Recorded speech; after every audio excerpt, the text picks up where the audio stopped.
up here at the front and in the middle over here, you're welcome to come up and have a seat.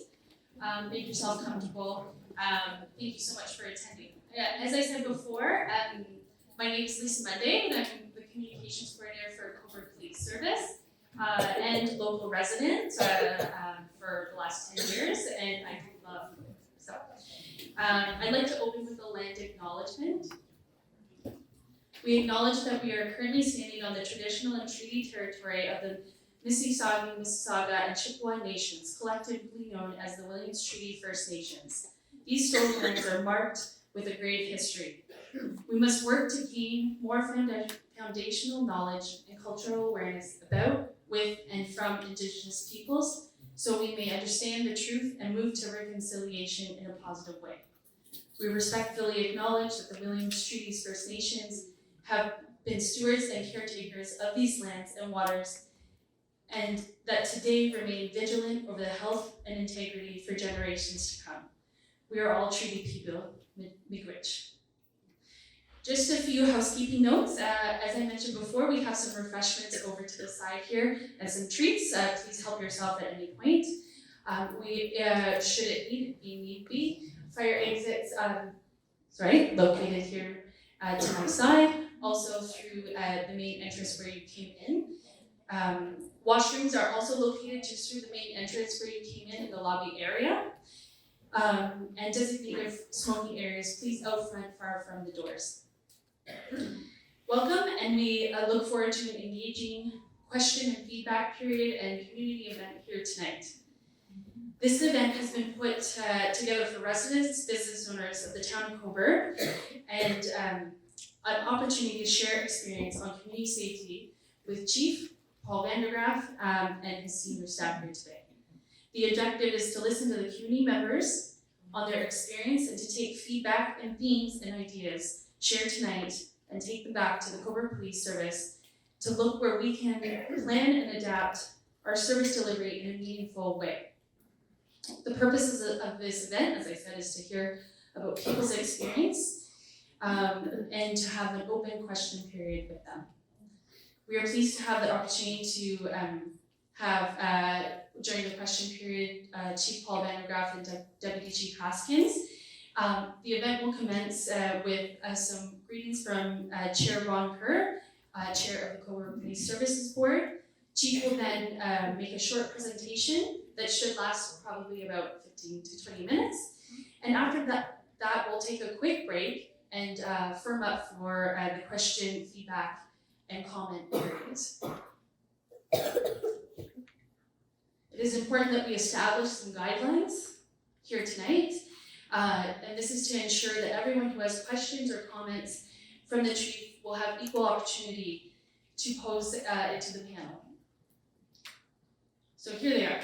If you wish to ask the question, myself and Hillary, who's over there, the white shirt, so yellow shirt, white shirt, we will be available and circulating through the room throughout the night.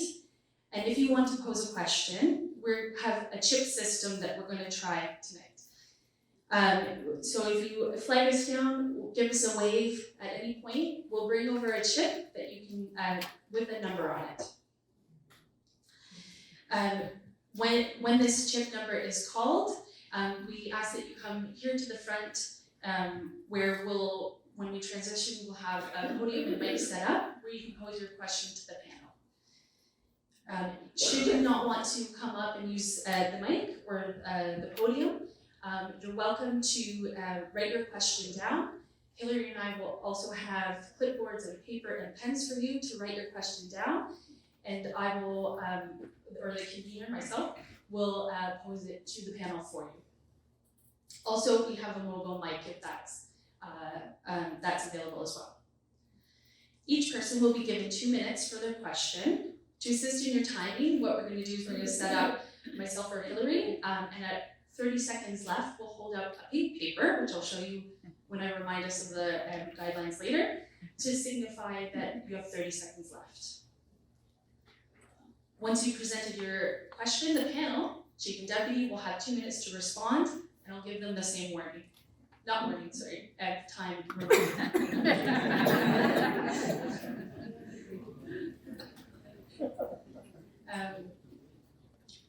After the panel has responded, we ask you to take your seat and it'll be the next person's turn. As I said, if you're unable to come forward to the microphone or you prefer to write your question down and have the moderator ask the panel, you can let Hillary or myself know as we come around. That's not a problem. We would ask that you have your cell phones on silent so it doesn't interrupt the flow of the question and answer period. And any media members who are here, Chief Van de Graaff will be available for a media scrum after the session. We will be recording tonight's meeting.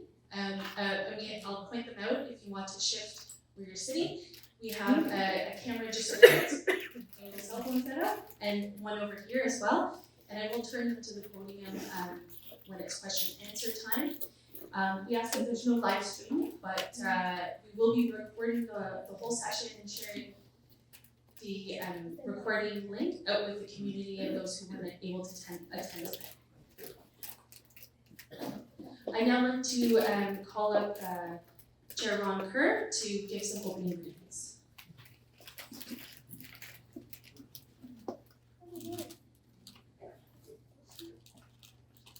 Thank you, Lisa. Do I have 2 minutes or do I get longer? Two and a half. Good evening, everyone. Really encouraged by the size of the turnout. Very impressive. So as Lisa said, I'm Ron Kerr. I'm chair of the Cobourg Police Service Board. Just going to give you a very brief overview of the board and its authority. Under the Police Services Act, the Police Services Board has an obligation to provide adequate and effective policing in the town of Cobourg. This means we must ensure crime prevention, law enforcement, public peace, emergency response, and assistance to victims of crime and any other policing functions provided following the standards set in the Police Services Act. The board provides governance to the police service with the goal of building a positive and productive relationship with Chief Paul Van de Graaff and the members of the police service as they engage the plan to ensure safety in our community. Community safety is the Police Services Board's priority, and we continue to work with the service to achieve the objectives outlined in our strategic plan. If you go on our website and look at our strategic plan, I think you will find it's very detailed, and there are a lot of very good topics covered, and there are parameters that must be accomplished. One of our 5 key priorities are collaboration, innovation, operation excellence, our staff, and public trust and commitment. These priorities support our mission and values to be engaged and responsive to community needs. As a board, we need to understand the evolving environment and context police work within and understand local and provincial trends to be adaptive, providing the tools necessary for adequate service and playing our part in addressing the challenges we face as a community. Over the last few weeks, the board and the service have received communication from community members expressing safety concerns. Tonight, we want to hear from the community and reflect on the ideas brought forward and see where we can apply them to the governance role that the board holds. Thank you for your participation once again. I'll now turn the mic over to the chief.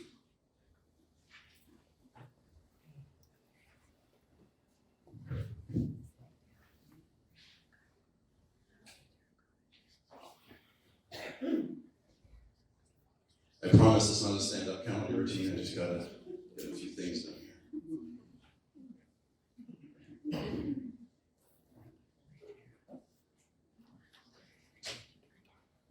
Well, good evening. Thanks very much for coming. I want to echo Chair Kerr's comments. First mistake of the night. It's absolutely wonderful to see this many people come out. It tells me that we have a community that cares. It tells me that we have a community that wants to listen. Tells me we have a community that wants me to listen. So that's what we're here to do. I want to apologize right up front for the 15 venue changes, but you can see by the crowd. that I was an ever-moving target, I think is the language they use. So I'm glad here. So before I give my credit and some thanks, a big thank you to the Lions Club. They are tremendous community sponsors, tremendous community advocates. They do a ton of great work in our community, and they are gracious to give this at like Sunday afternoon when they were cleaning up for their Jigs dinner. So they were able to do this for us. So wonderful thanks to them. I want to acknowledge my senior staff who were here, both Staff Sergeants John Looney and Scott Bammers who were here. Obviously, we've met Lisa and Hillary and Deputy Chief and Phil, our IT people. So this is a team event, and this is going to be the theme of what we're going to talk about today. Again, if you're not comfortable in asking questions, I totally understand it. In a crowd this size, just write it down on a piece of paper. You got Hillary, you got Lisa. They'll take the papers from you, and then we can either read it for you or keep it anonymous. But let's get started. I know it's not perfect to see, but again, I didn't expect 250 people.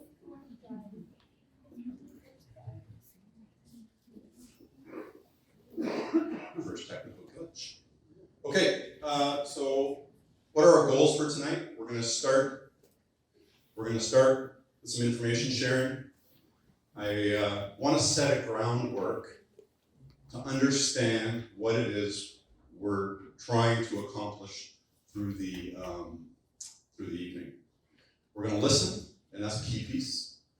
I think Lisa gave me 20 minutes. I did remind myself I'm still the chief, so I get to ignore the pink paper until the panel, then I have to obey the pink paper. But we'll probably go 20 minutes getting us to a common understanding. And then we're going to talk about moving forward. And what does moving forward look like? Well, the answer is I don't have that answer. The answer is you're going to tell me what it's going to look like. We have our ideas. Our team have come together. We've done our internal brainstorming. I've asked my team internally to say, tell me how we can address this perception of fear in our community. And we've got some great advice from our membership. Our membership they're switched on people. So, and I see two of my people back here. I forget Jocelyn and Janice McDonald and Jocelyn Hiltz are our HEART program. Many people here know them. So how did we get, where are we here, what are we here? Let's start talking with the Community Safety and Wellbeing Plan. For those who don't know, this is under the new act, but this is an upper tier responsibility, and I'm not pushing blame to anybody, or I'm going to accept all faults and blame. I was going to say, we're going to have respectful discourse tonight, except your discourse with me, feel free to let it fly. I got big shoulders. So the Community Safety and Wellbeing Plan in Northumberland County, I was very proud to represent all police services in Northumberland County on the development of this plan. We've moved through several phases of this already. We're into the action plan kind of as we speak now. But some key things here, through all of the surveys, through everything that we did and getting ready for that, the 4 key areas for this community around safety and well-being were homelessness and affordable housing, mental health, poverty, income, and employment, substance abuse, and addiction. Crime did not rank. It did not rank. In fact, in that survey, 88% of survey respondents said they felt safe. 63% indicated that crime, though, was on the rise.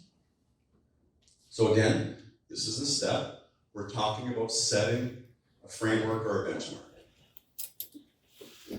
It's not a great image from back there, but this is what I want to talk about. We're going to talk about crime. We're going to talk about crime levels. They're facts. I'm going to put the facts up there. They're really boring unless you're analytic like I am. They're really boring, but they're facts. They're reported facts to Stats Canada. We can't make that stuff up. What I'm not going to debate today with anybody, other than I'm going to honor your fear and your fear of crime. So this image is actually pretty appropriate. You'll see this little crime figure. But when we talk about the fear of crime, it becomes bigger than reality, except it's your reality. And my job here today is merely to honor it. Fear of crime can be defined as simply as a sense of intense dread or worry about something going to happen to you, your loved ones, or your property. Safe to say, when you get this many people out in Cobourg on a Wednesday night, Tuesday night, tells you what kind of weekend I've had, folks. Hoping it was Wednesday, because then tonight would be past me. It it tells you exactly that that statement is very true. A month ago, we had coffee with the chief. I'm not a good coffee maker. I don't cook. I understand why you wouldn't want to come out. We had one person show up to that. That was 4 weeks ago. Not one person came to the library. Sorry, Stephen came to the library. Not one other person came to the library. So why is crime so widespread? Well, violent crime rates in Canada are low. And in fact, they've been steadily declining for 20 plus years. I want to repeat that. Violent crime rates in Canada have been steadily decreasing over the last 20 years. Despite this, people continue to express significant fear of crime. And that comes from watching too much news, watching too many police shows on TV, listening to things that happen in the bigger city, and honestly, how you feel. Again, I'm not here to debate your feelings, I'm here to accept your feelings. And hopefully, spread some light on where we come from. So, what does this do to us? Well, fear of crime manifests in these four different ways. First one is avoidance. So I know you're probably surprised, but my phone did ring. That maybe happens when you put your phone number out publicly on a cell phone system, but it's rung for 3 weeks. And I hear a lot about avoidance. So what avoidance is that you're changing your regular way of business. I received an email this morning from somebody who couldn't be here tonight who said they no longer walk in the early morning or at night because they don't feel safe. So I honor that by saying you are afraid of something. You're afraid of something. So that's avoidance. So we're there, we've got that. The next one is the protective behavior. Who here has got a security system built, or ring cameras, or CCTV cameras, or all of the other litany of protective devices that you've installed at your home for your fear? It maybe makes you feel better, which is good. It's a good crime prevention technique. Our SEPTED officers will tell you that's what you should do. It's another manifestation of the fear of crime. Communicative behavior. I think we're here. So I think Phil will tell me that the email server is out of whack because of the amount of emails we've got, the phones are dying because of the amount of phone calls we've got. People are communicating their displeasure, their fear, their worry, their angst. Again, not debating, accepting. And finally, participatory behavior. In other words, members address their fear by getting engaged, by getting angry, by getting upset, by joining neighborhood watches, community policing liaison committees, etc., etc., etc. Funny is, this is a great criminological report.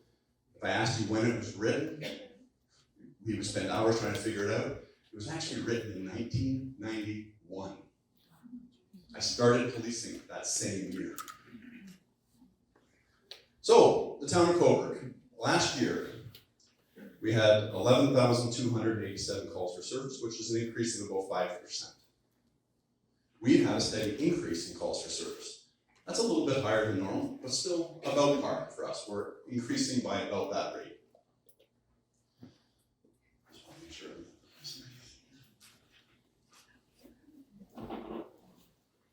When we talk about the downtown, just so a bit of clarity, this again isn't great for the back of the room, but that's kind of what when we report to the DBI, the DBI stats, that's what we kind of infer as the downtown. So again, it encompasses pretty much everything you would think it is, parts of King Street, Albert Street, 3rd Street, Victoria Park, Cobourg Street Division, etc., etc. That's what, just for a definition, because I'm going to do some comparative analysis between the entire municipality and downtown so we understand. Okay, some of the stats. Violent crime in the town of Cobourg, just so we're clear. Safety, we need to be safe. Fear of crime, personal feeling. I want to reiterate that. Cobourg is a safe place to live. Depends on how you measure it. I say, plus I have to say it, my boss is here, Cobourg is a safe place to be, live, entertain, and be called home. violent crime has steadily gone down. That last little bar seems to went up a little bit, that's 5 incidents. Okay? 5. Of the 157 incidents of violent crime, and I'll define those in a second, 5 were stranger incidents. 5. In other words, every other incident, Jeff knew Paul. Paul knew Jeff. We got in a mutual argument about something, and something happened that attributed to a violent crime. 5 of those incidents, some stranger did something to somebody else. I say that because it's important. It's important because we know who's working, living, socializing with each other, and what happens. If this were 157 incidents and 40 were by strangers, the deputy and the 2 staff sergeants here would sleep less than me, which is none. Violent crime, as we define it, is assaults. You know what assault is, I think everybody can understand. Assault caused bodily harm, it's a worse assault in that somebody's got an injury. Aggravated, that's really serious. Sexual assaults and robberies. Robberies, I just want to be clear, we define a common understanding. That is when somebody steals something from somebody else and uses violence in the process of doing it. So everybody always thinks robbery, going to a convenience store, hold a gun up to the poor clerk, demand the cash register. And that happens. Unequivocally, we've had that in COVID.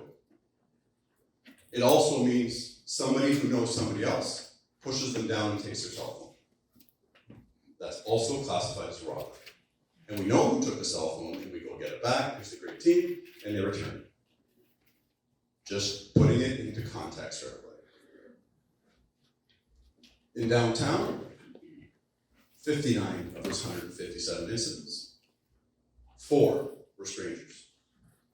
One of those was an incident at Waterfront where somebody committed a sexual assault by touching somebody inappropriately, and we didn't know what happened. We didn't know who did it, and that was the extent of the event. Still pretty traumatic. Still, I wouldn't want to be that victim, to carry that. Still traumatic, I'm not diminishing that. But that is also the scope of what we're talking about. In the right downtown, we're talking about 32 assaults. We had a couple of assault caused bodily harms, aggravated assault, sexual assaults, and robberies. Property crime. It looks bad from the bars, but when you look at it, break and enters, going down. Mischiefs, going down. Mischiefs would be things like smashed windows, smashed flower pots, graffiti, those kind of things. Thefts, yeah, they went up. Thefts went up. 100% they went up. There's no debating the statistics. Theft from motor vehicle is weird. Before tonight, I get more phone calls on this than anything else. People stole stuff out of my car. Went down 50% year to year. 50% reduction. So that means that the auxiliaries who go through all the neighborhoods and do the Lock It and Lose It program and all the communications that Lisa pumps out tells me that you're listening and you're not leaving your laptops and your phones and your GPSs and everything else in your cars. You're bringing them in. Thank you.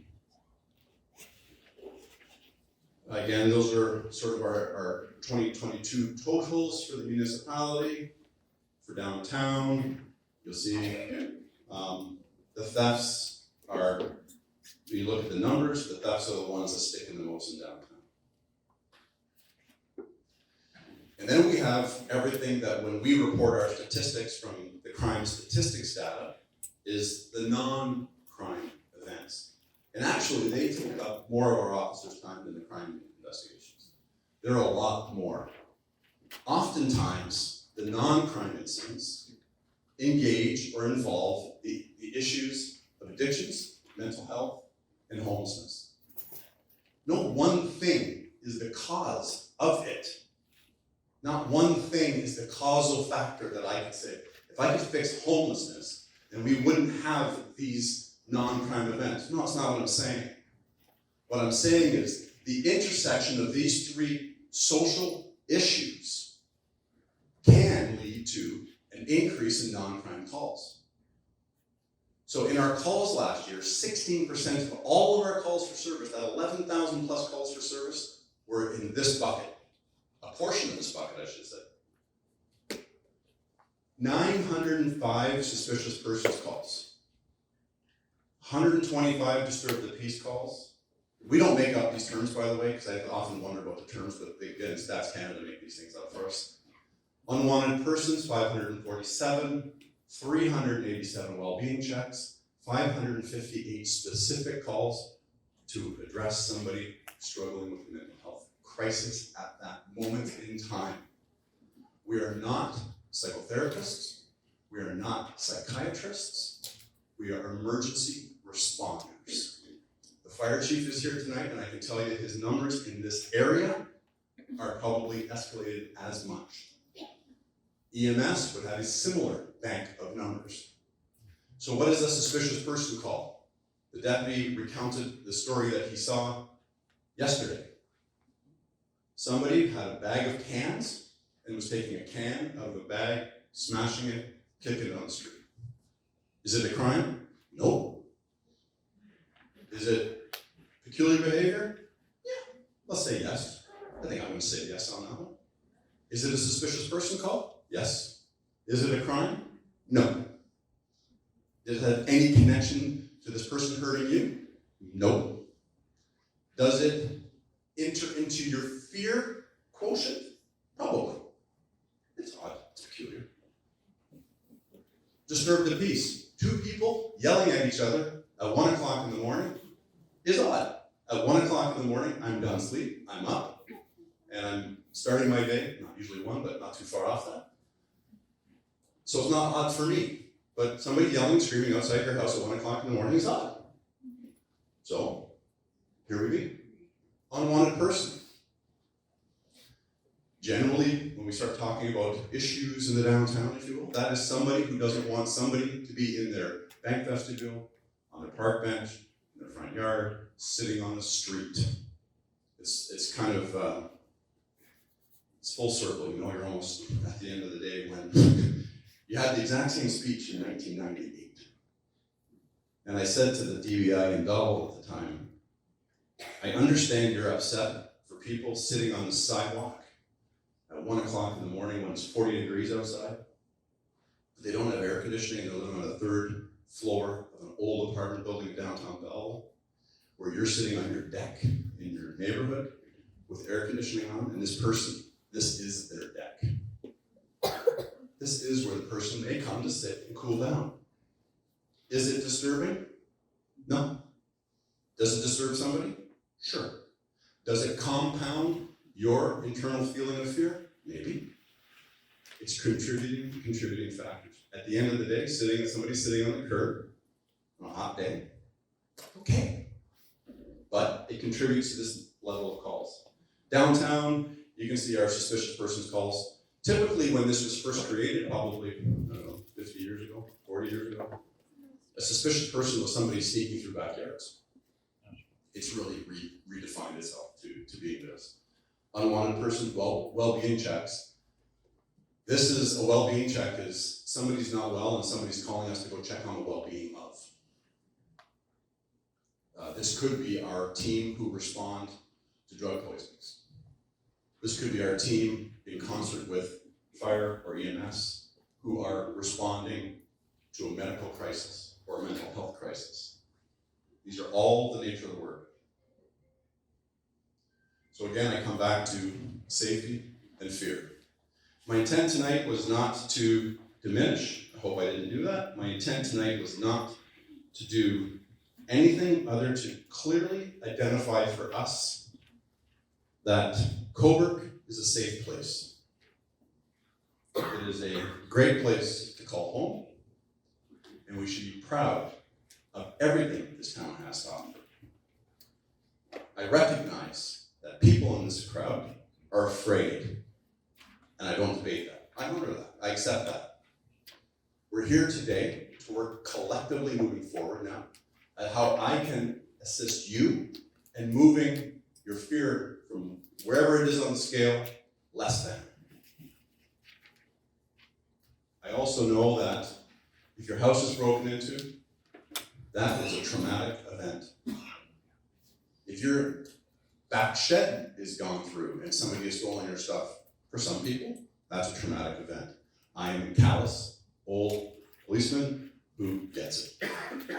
Probably doesn't impact me as much. I say to our young officers, said to my son who's a young officer, when you go to somebody's call, it may be your 13th break-in in there, but it's their first. Make sure you treat them as if it matters like nothing else you have in front of you that day. And that's what we're here to do tonight.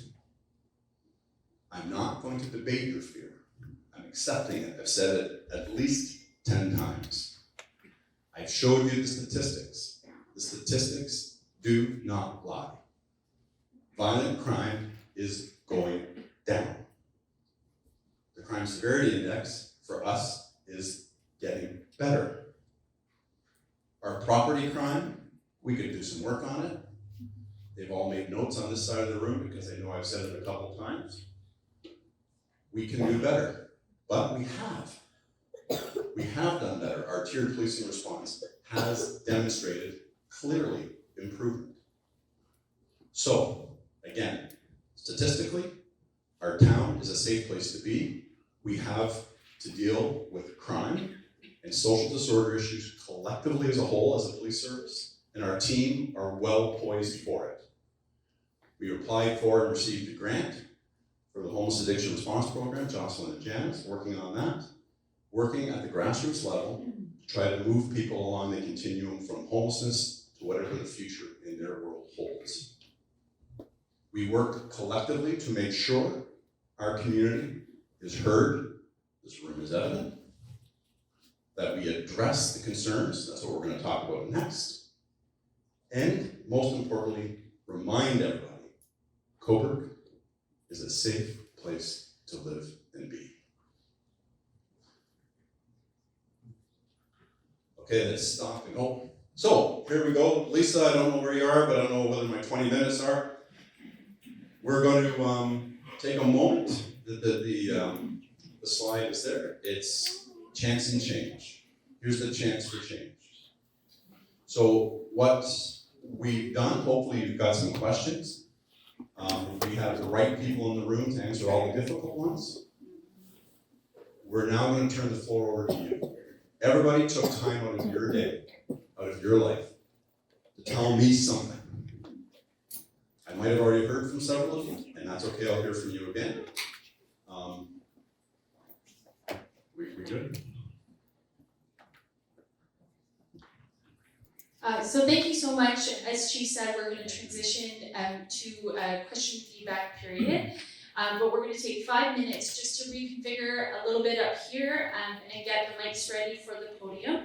Anyone who has maybe they want to ask a question, flag Hillary or myself down, and we will come around. If you have a chip, hang on to that chip, and I will reiterate the guidelines once we return in about 5 minutes. Well, thanks everybody. We're going to get a little bit started here. I know Lisa's busy.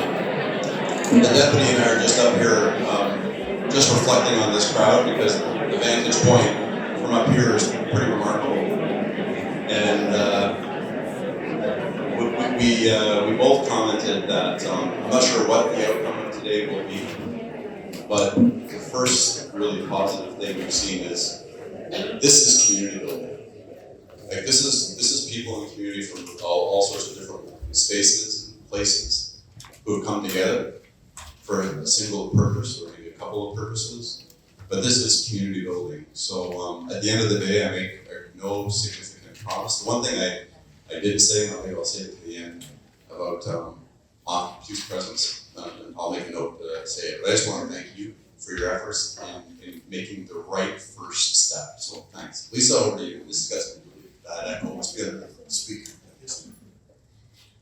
Okay, thank you so much, Chief. Just a reminder of how this is going to flow, and we'll do our best. If you do think of a question throughout, if you could put your hand up, and we'll do our best to come around to you and give you a chip or a piece of paper to write your question on. So the way it's going to work is I'm going to call up chip numbers in groups, just so we don't have a long line here. And then you can come to the podium to pose your questions. We also received some online feedback and questions, so as people are getting situated, I'll read out one of those and pose it to the chief. Again, there's 2 minutes for your question or comment, and Hillary or myself will be sitting just here, and we'll, at the 30 seconds left part, we'll hold up a pink paper with a clipboard with pink paper on it to help you managing your time, letting you know there's 30 seconds left. Likewise, Chief and Deputy will have 2 minutes, and I'll give them the 30-second heads up as well. When Hillary and I are going to read the comments that we've collected, we'll come up to the podium here to pose it to Chief and Deputy Chief. I think that's where we're going to go. So if anyone has chip number 1 to number 5, you come on up, and I just put the mic up for you.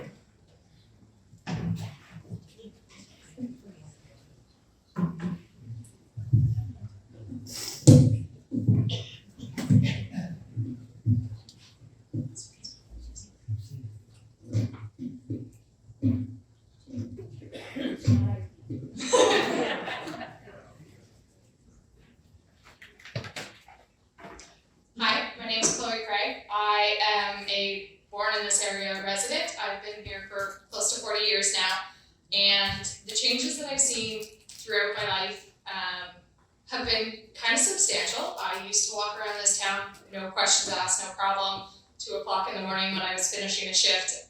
Nowadays, I won't even do that. If it's dark, I'm not by myself. And I have an 11-year-old daughter at home. And I live in the so-called downtown area. I am surrounded by Transition House, our lovely properties over on John and James.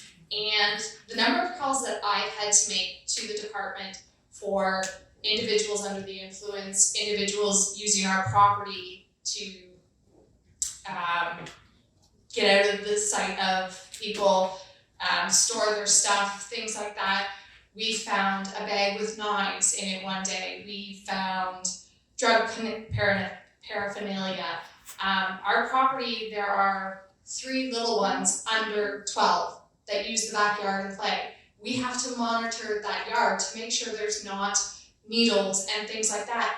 And I get why people use. I have a background in social service work, mental health and addiction work. I understand where people are coming from. The problem is I'm not seeing the response from the community, and I love that we have members of the town council, but I don't see county, I don't see provincial or federal, and I think they need to be here as well, because they need to know. And so, it's on my 30 seconds. Couple pieces. I talked to Janice about the homelessness response. You have 1 MHARD staff and you have 2 homelessness staff. You have probably about 70 residents in Northumberland that are considered homeless. You don't have enough staff for what is going on, and we need to see better communication and coordination with all levels to be able to support those, because it's not going to change until that is all supported.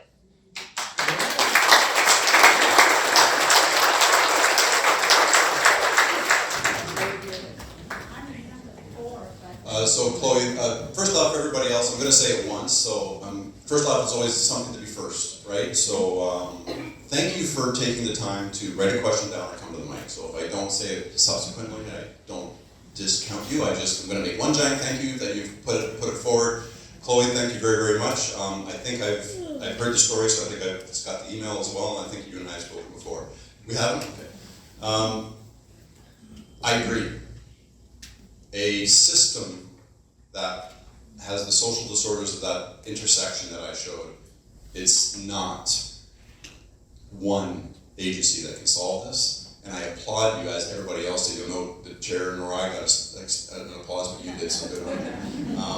You're right, it does start at the highest level. So what I can say is that we have HARP funding only because of our great team putting together great work. Sergeant McDonald and Constable Bertrand did a pilot project on this. I was able to get a grant for that from the province to do that program.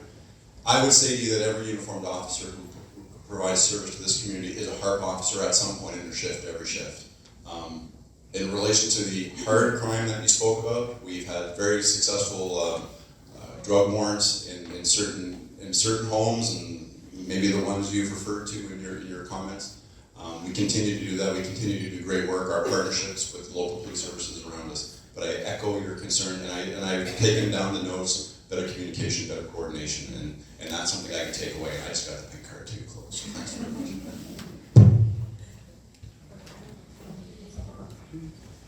Alright, I have chip two, so I'm gonna read that. I didn't introduce myself either. I am Special Constable Detler. I do work with Cobourg Police, so my name is Hillary, but I didn't introduce, so that's who I am. So this one is actually, there's 5 questions that this person has wrote down, so I'm gonna ask them all at once, if that's okay, and then you can kind of make one there. So how many active, full-time, and part-time members of the police force does Cobourg currently have? Is it possible to have more police foot patrol downtown and at the beach regularly? Are safe drug sites legal? Why are the police not arresting the people who are illegally providing the safe sites? And why is Cobourg not releasing the names of people who do illegal activities?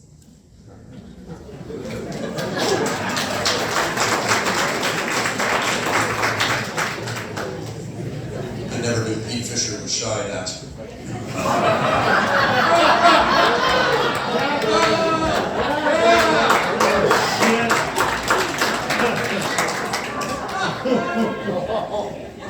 Okay, see, that just bought me time. That's an old trick that we learned in the stand, right? If you have to buy yourself some time. And never answer 5 questions in a row, Hillary, ever if you're in the stand. So, first off, how many active full-time?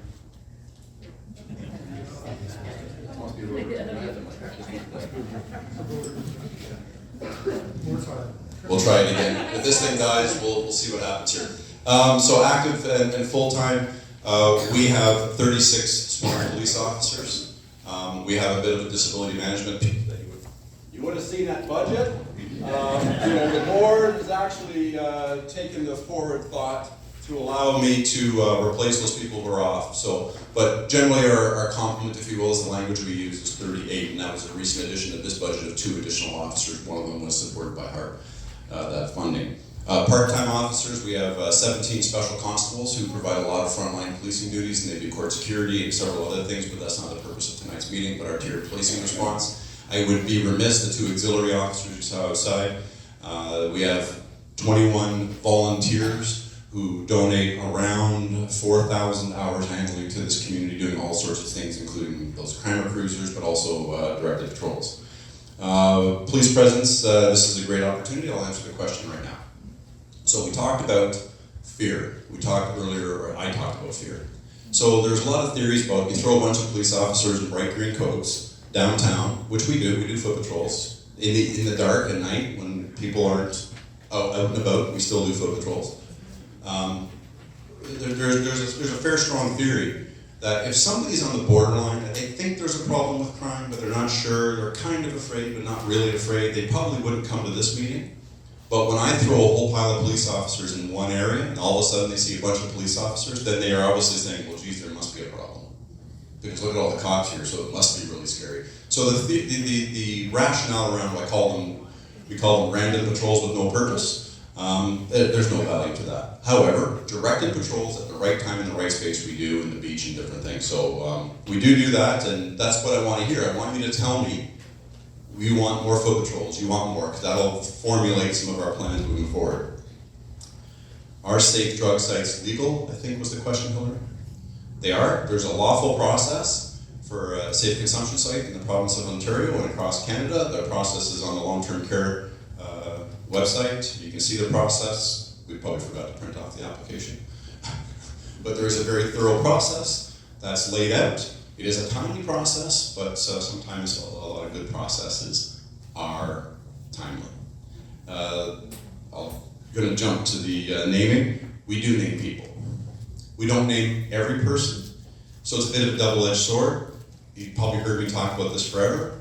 We're following provincial best practices around naming of persons who are accused or alleged to have committed an offense. We release our policies on the website.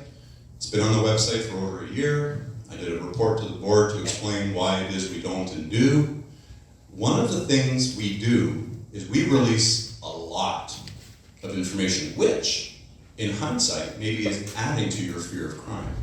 So when we release and don't release, I think we're very consistent with those services who do release names, but we release a lot more stuff that maybe or maybe not. Two sides of the argument. I'm comfortable where we are right now. Not everybody will agree with me, but we do name those people. We name those people involved in significant crimes.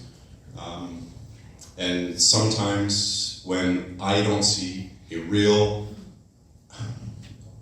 public interest, or there's no, what is the end game? Like, is this a crime prevention by releasing somebody's name for the 13th time for breach of probation? I just, following provincial best practices, we don't release that. And it's enough said about that. So why don't I arrest people for simple possessions in the consumption tents? Because the federal government has told me I shouldn't arrest people for simple possession of drugs. Full stop. The police enforce the laws, but please know this. Know this clearly. We have to follow them too. So when the federal crown, so in Ontario, there's a provincial crown, does all those other charges. Any drug charge is a federal charge, there's a separate crown attorney for that. The federal crown of Canada has deemed the decriminalized simple possession. In other words, somebody caught with a simple use of any illegal narcotic, and that's in itself, just that simple possession. The federal crown has told us that we are to look for diverted opportunities to get the person help, detox, assistance, and not charge them. Not charge them. We, on our release, I put the link to the federal crown's directive. Not Paul Vandegraff's, not Jeff Haskins's, the federal crown of Canada's directive. So, let me take you down the path, because I've gotten a lot of questions about this, you can imagine. If I allowed my officers, if I said, I'm going to ignore the federal crown attorney's direction, I'm putting my officers in 3 lanes of risk and liability. I don't want to put them in any. 3. First, civil liability. They're doing something that they know the crown is not going to prosecute and they're going to dismiss. So there's reasonable expectation that we're going to be sued for wrongful prosecution. Google wrongful prosecution in Ontario, you'll see the list of offenses and the settlements. 2, the town. I work for the town, work for the board through the town. The town will have civil liability. They'll sue me, they'll sue Jeff, they'll sue the officer, and they'll sue the town. 3, criminal liability. If the officers have to put their hands on somebody to effect an arrest, that is a violent crime by definition, that's an assault. And now I have an officer who could be criminally arrested for assault because we know the federal crown has told us they're not going to proceed with the charge. That's why we don't arrest for simple possession. Thereby, we don't enter onto private property to effect an arrest for something we know we can't proceed with. Public property, different set of circumstances. There's bylaws, et cetera, et cetera, et cetera. Again, that's why we don't arrest people for simple possession. And I missed my pink note, didn't I? See, don't look at it. Sorry. That was 5 questions. I should have had at least 2 minutes.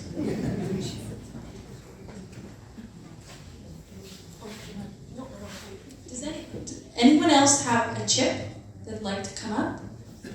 Yes? Get ready for me. Get ready. Hi, my name is Eva Hall. Some of my questions have already been asked and answered, but I am curious about why we're not releasing names of the repeat offenders. I mean, I understand that, people do have lots, we have to have discretion, but when it's happening over and over again, that could be a bit of a concern. Some questions I have, and this comes from the AANA community per se, I guess I may be speaking on their behalf in some way, but, Transition House, I hear that there's a lot of calls in and out often with Transition House. And I know that Trinity Church is often used as a location for Can you get closer to the mic? Users. So I know that Trinity Church is, from what I've heard, they're pretty upset about not having any support there. I may be wrong on that, but my other question was about Victoria Park. There was a red tent, which I'm sure you've heard about the red tent. No. You haven't heard about the red tent, okay? Well, there's a little red tent in Victoria Park recently, and it's put together by, I believe from what I saw on video, was a small group of self-admitted drug addicts, users, which don't get me wrong, I'm totally in support of addictions. I'm in recovery myself, so there I am out there. But we need to do better. We need to do better, and I don't know what the answer is. Like Transition House cannot, they just don't have the tools and the access to different community, federal, provincial. They don't have the help. They can't do it on their own. I'm wondering, someone else mentioned about, I wonder if Philip Lawrence, our local MP, is he someone that should be involved in this? He's federal. So that might be something we could look into. What's my time? Go ahead. Okay. I know this has been talked about, and it's probably been asked and answered. Brookside keeps coming up over and over, and I believe it's a provincial thing, so we really don't have any. Okay, I think that's my time. Thanks. We'll see if this battery recharged a bit here. Thanks very much, Eva. Okay, so I'll walk through this. Transition House provides a pretty remarkable service. I think the issue we need to start talking about. I think the issue we need to start talking about is detox facilities. I think the path forward is a detox facility. I don't know what that looks like, where that looks like. I'm not the detox expert, but I know Chief Callahan in Belleville has put a motion through for all the chambers of commerces across Ontario to pressure provincial government to, and I believe federally as well, to increase funding for detox. I had a call with our MPP about what was in the budget in relation to that. He did indicate that there was some additional funding for detox beds, but not necessarily detox facilities.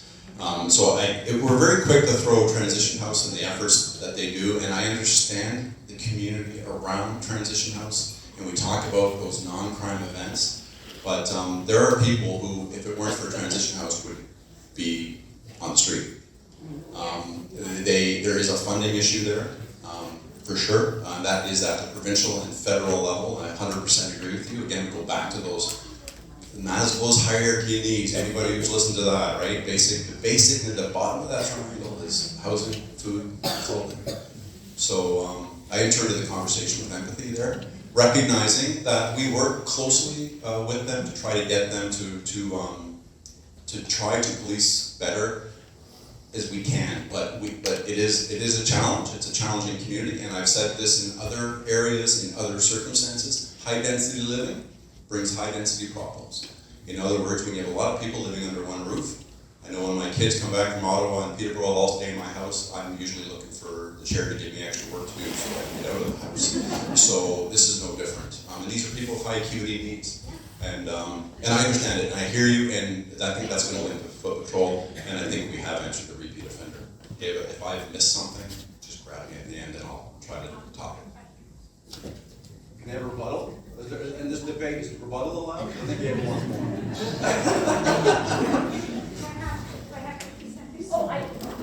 Sorry. Does anyone else have a chip?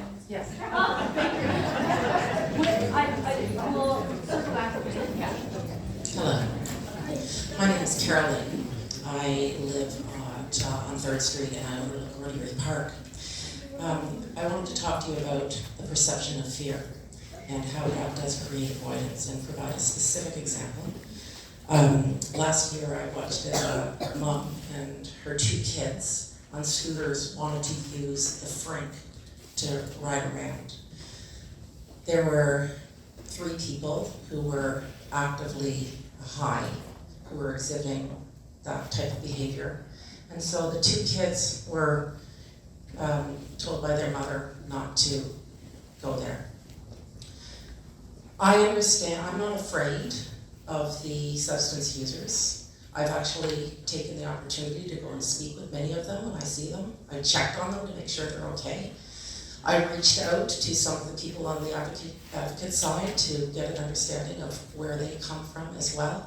And my heart breaks for the whole situation, but my fear is that because of the avoidance of people who want to use the park but are afraid to, we're going to create an environment in our town where only people who are substance users are using the streets.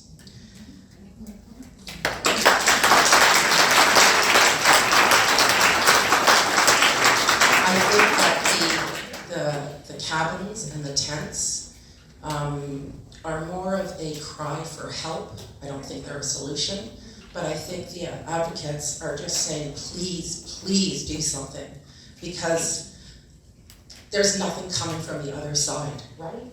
Yes.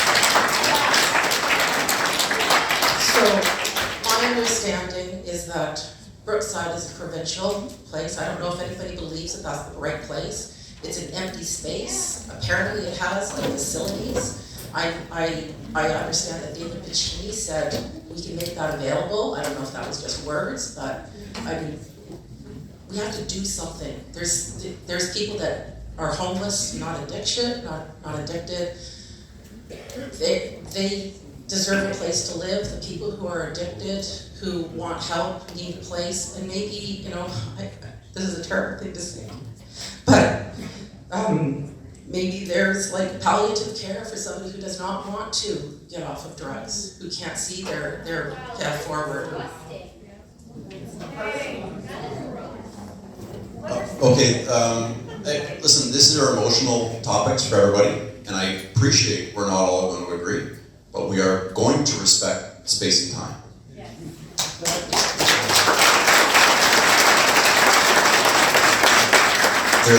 You may not agree with the answers I'm giving, and that's okay. In fact, I encourage it. I encourage you to throw your whatever you want to say it to me. But everybody who has a chance and the courage to say something, I want them to be heard. Everybody. So Brookside, I've heard it twice now, and that's what I missed, Ava. I missed Brookside. Not in my lane. Everyone has moved 14 different things into Brookside. There's been developments, there's been detox facilities, there's been all sorts of, not my lane, my suggestion, MPP Piccini's office is in Port Hope. Get down there, call him, call their office, they're great folk. They can tell you what's going on, talk to town council, maybe they're engaged in that conversation. Be a great new place for a police facility, a new one, sorry. No, I jest a little, but there's a lot of things that's not my lane. So to come back to you, first off, thank you for sharing and your authenticity in your comments. I appreciate that. We do have to find a path forward. Everybody needs to know that they're safe, their space is safe, and everybody should be able to enjoy anything, and nobody's behavior should impede anybody from doing something else. So I'm thinking that our increased presence and hearing that might help with people's recognition that maybe somebody, and I want to make sure that I don't get confused here, not everybody who's homeless has a mental health, blah, blah, blah, just because it's these social issues versus the person issue. Lisa told me to say that, and I forgot to say that earlier. But you're right, everybody has a right to enjoy the space at the time and a place, whatever that looks like for them at the time, regardless of what our impression is. So I'm hearing police presence, definitely, I think that's kind of what I'm hearing.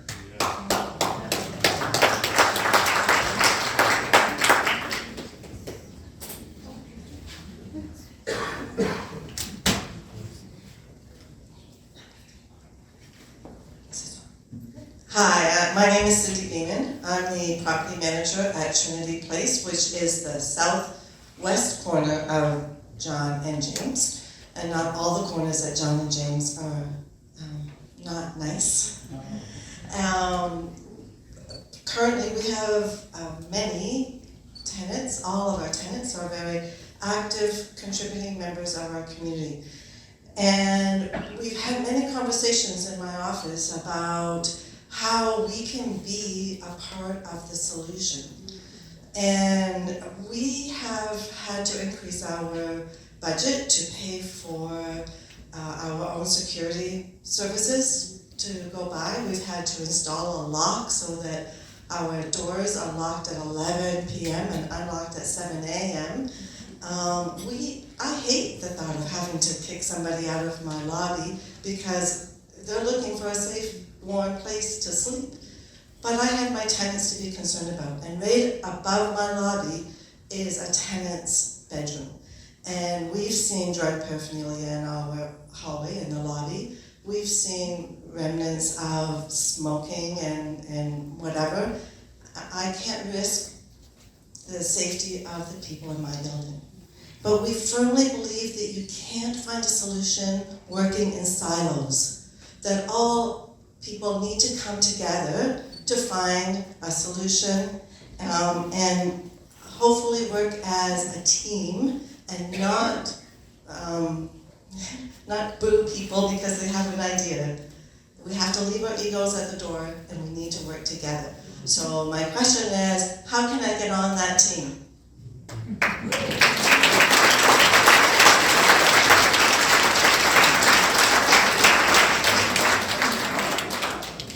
So Cindy and I first met at the Dutch Oven just before COVID, right, Cindy? And COVID crushed a great idea. So Cindy not only wants to be on the team, she wants to lead a team.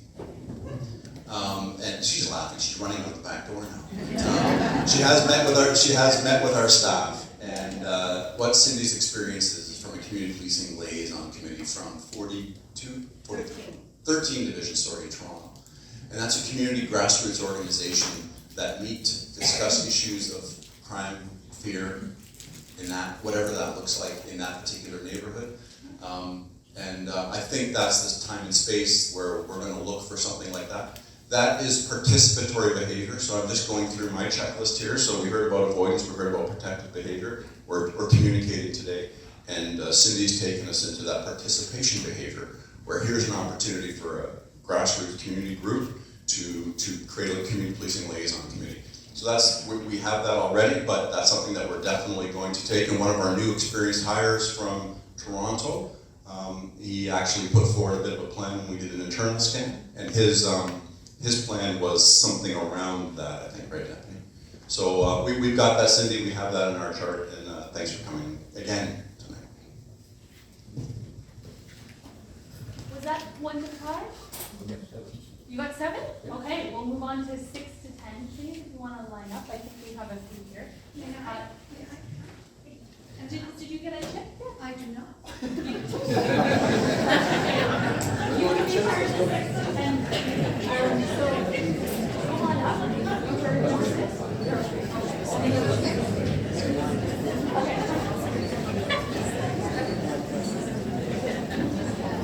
Thank you. Good evening, Chief. Shishi North-Weaver here. I've been a resident in Coburg since 2005. And my daughter recently moved here 2 years ago from Toronto. So the concern I have is trying to understand fairness.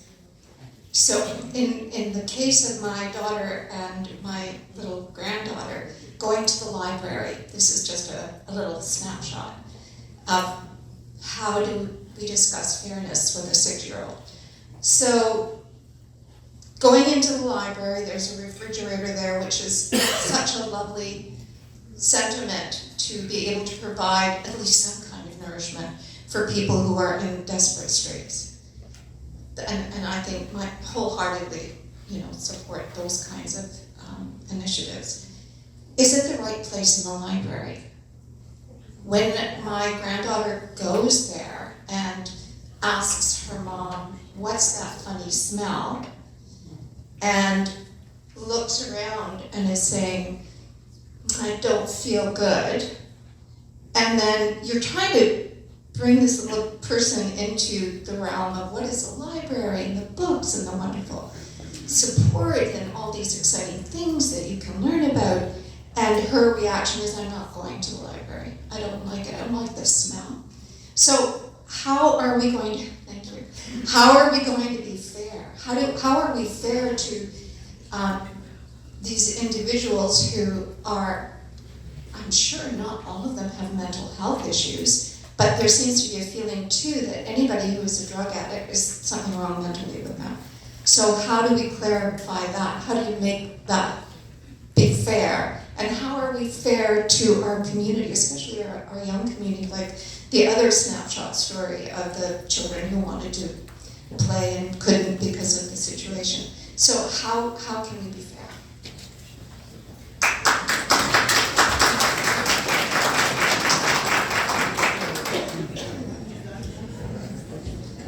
Just taking a second here to get my thoughts on that one. You're right, and fairness begins with my folk. Whatever rollout we have, whatever comes out, is going to try to ensure that all spaces are fair, if you will. And that's one way of putting it. I think it's a similar theme to what we said before. So you should be able to go to the library and be free to enjoy the library and all it offers and everything it does. And specific to your concerns around the library, I would ask that you meet with the staff there and talk to them, because they're the best people to talk to you about that, not a librarian.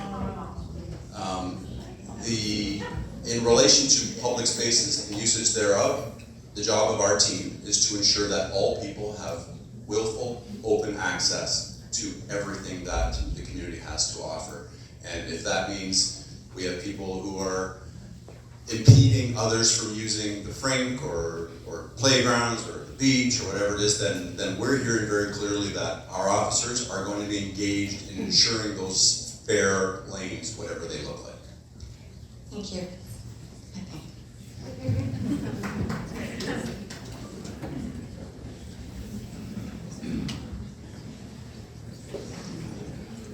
Hello, my name is Jeff McLean. I'm the organizer of No More Drugs in Cobourg, Let's Talk.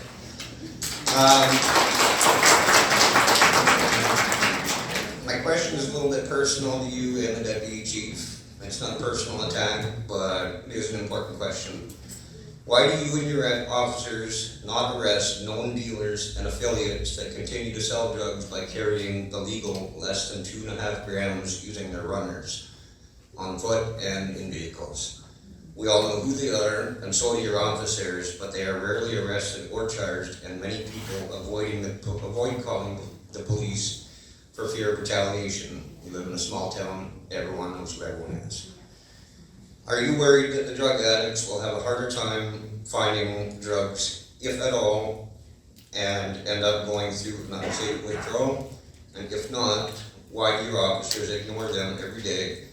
They are keeping drug users, I'm going to correct my wording there, drug users sick. Thank you.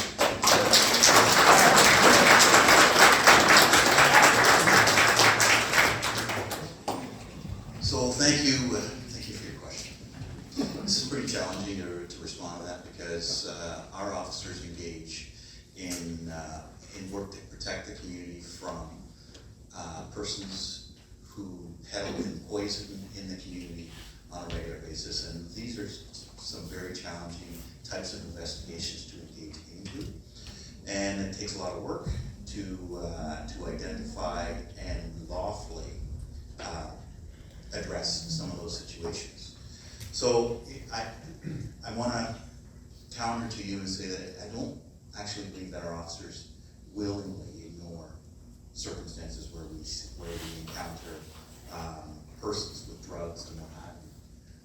But there is a process and a framework that we have to work within with our staff and our personnel.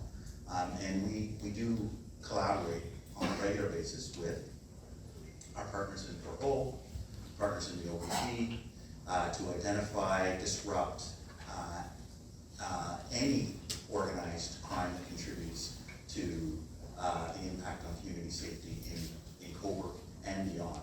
So it's a great question, and quite often we think that perhaps maybe our folks are not focusing on the things that matter to you and the things that you see, but the work that we do does come with rules and a process that we have to follow.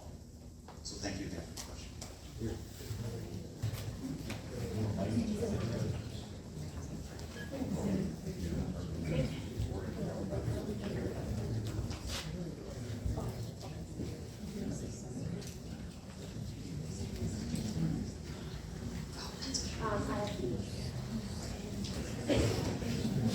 So I'm gonna read one, we have a few of the chip numbers up here.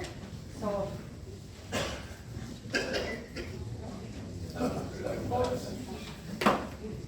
Hillary, bring that mic. Doesn't work up here. we received some engagement online, so I'm gonna take this opportunity to read one aloud from one of our respondents, and has a question to Chief. My name is Teresa Rickaby, and I'm a parent, a local downtown business owner, a resident, and a community advocate. I have been deeply invested in Cobourg, and in particular downtown Cobourg, for the last 23 years. As a downtown business owner, I am pleased to say that in 23 years, we have experienced only one incident of petty crime, and I would like to think that it's partially because Cobourg is a safe community, and because we have always done our best to be an inclusive business that creates relationships with all citizens of Cobourg. I will keep this short, as I'm sure many people want to speak. Question: what actions will Cobourg Police Service be taking to ensure the safety of Cobourg's most marginalized people and the community volunteers who are showing up to provide care and compassion during an opioid and homelessness crisis as declared by the town of Cobourg?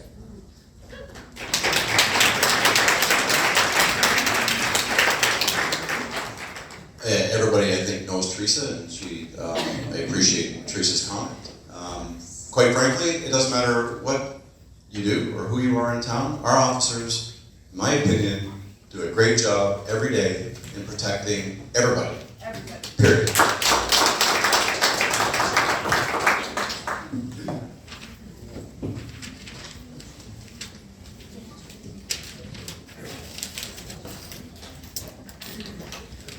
All right, so I had a question here, and then I also have an online comment that somebody's kind of answered how they feel as well. So this question again is regarding the police presence and patrols. So this was in the past 10 to 15 years, it was very common to see police officers walking around downtown Cobourg. We never see officers patrolling on foot anymore. Why has this stopped, and can they be brought back? So this is a question that someone here has wrote. This isn't online, a recent comment, so please know that there has been an increase in patrols. So somebody has wrote here, a Ken Pure. Ken Pure. Yep, that sounds about right. I do appreciate police presence outside of Victoria Hall at events that finish after dark. Some of my customers at concerts and plays have expressed concern for their safety and security when leaving these events that conclude after dark. Indeed, some have said they will not attend downtown evening events out of concern for safety. Police foot patrols and cruiser presence provide this comfort and that someone is watching over us, so thank you again. So again, this is for you to answer as well about the patrols. So I think we're hearing loud and clear that folks really want to see a presence of our members in the downtown spaces to ensure that everyone can enjoy the downtown space and all the other areas in Cobourg as well. You know, there's a challenge with our deployment, obviously. We can't be everywhere at once. But what I can tell you is that, you know, this is at the next board meeting, we are going to be telling the board on a regular basis how often we're in the downtown and some of our the work that we're doing when we are in the downtown. So in over the last month, there have been 100 foot patrols throughout Cobourg, and the majority of which have been concentrated in downtown Cobourg.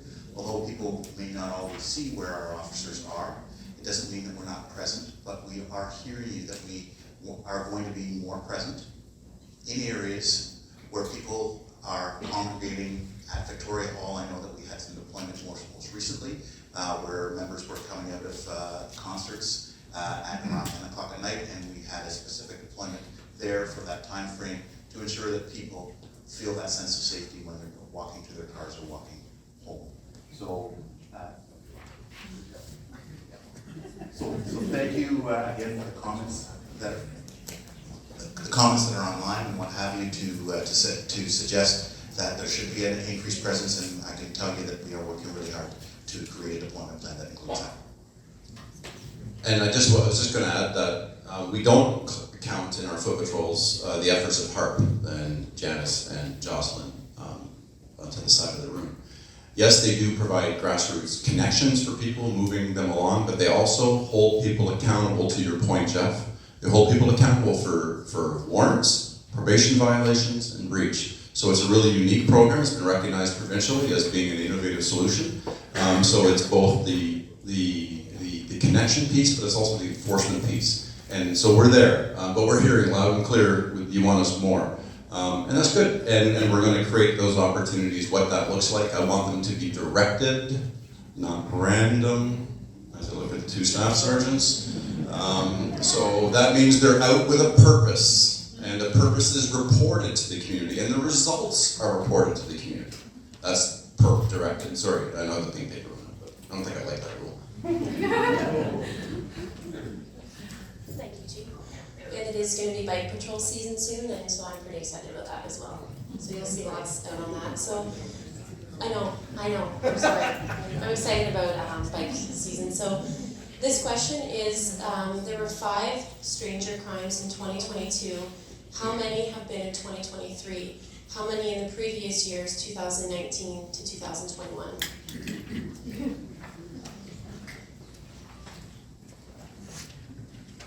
We're quickly doing our math. My crime analyst is in the room. She didn't give me that number. What am I supposed to find here? Come on, Leslie.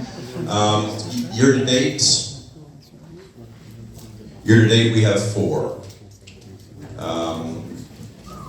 Mind you, violent crime right now is, we had 157 all last year, we have 12.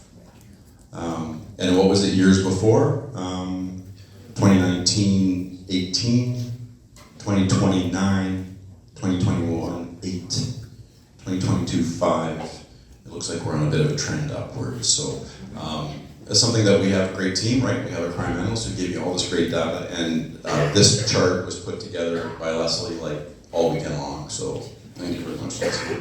We're continually impressed. So yeah, the numbers are there. So thank you for the question, because it drew my attention to it, and I'll be seeking reports on this to try to get to it. But again, I'm looking at the numbers. We're done the first quarter, and I'm at 12. If I extend that out throughout the whole year, we're going to be under 100. So that's going to be another significant drop in violent crime. So, and just playing with numbers. We don't know what it looks like, and I don't want to be. We never look at these quarterly numbers. We always look at them annually. So, Hillary, is that the whole question, or is there? Yes. Okay.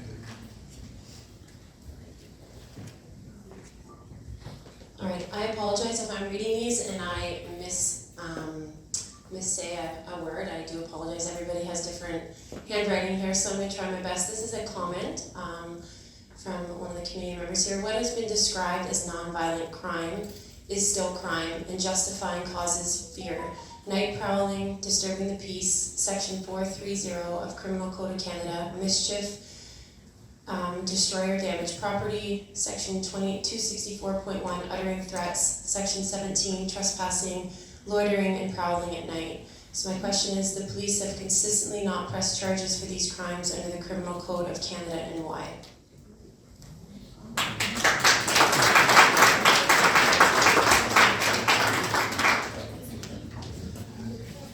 I can actually say to you that if we have reasonable grounds to believe an offense is committed, unless it's a mental health diversion, which is another legislative process, our officers lay charges. We are an enforcement agency, is one of our lanes, and our officers do lay charges. If we have evidence to believe that an offense is committed and can prove it to a prima facie, we lay the charge. Our courts are as busy as they've ever been, our court staff, I should say, are as busy as they've ever been, our charges are up. Section 430, subsection 4 of the criminal code is commonly known as mischief. It's 264.1 threatening, right? Just going back, God, you guys are testing me, it's like a promotional thing.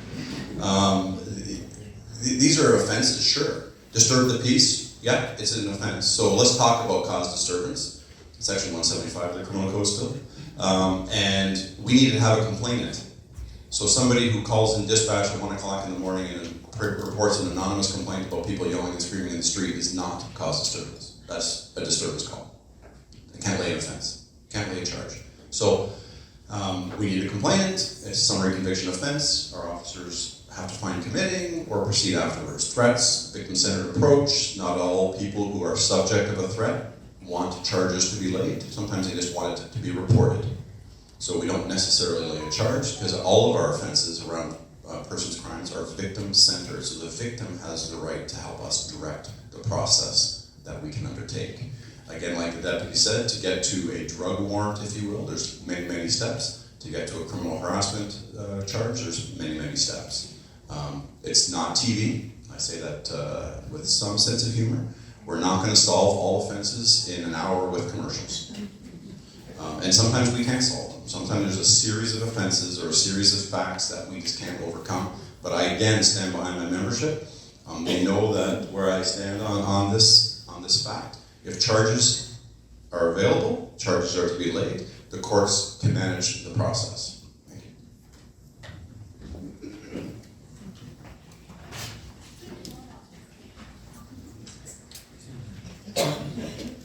Alright, so if you see someone sitting on the curb doing drugs and maybe asking for money and your first thought is to call the police, you need to be educated further. That is equivalent to coping with mental illness. They have resources, yes, but maybe not affordable resources, or they've reached the limit on their stay in a shelter. Instead of complaining and posting on Facebook constantly, put more effort into suggesting a fix. Dumping and ignoring the homeless and their advocates is not a solution. This applies to everyone. So this is more of a...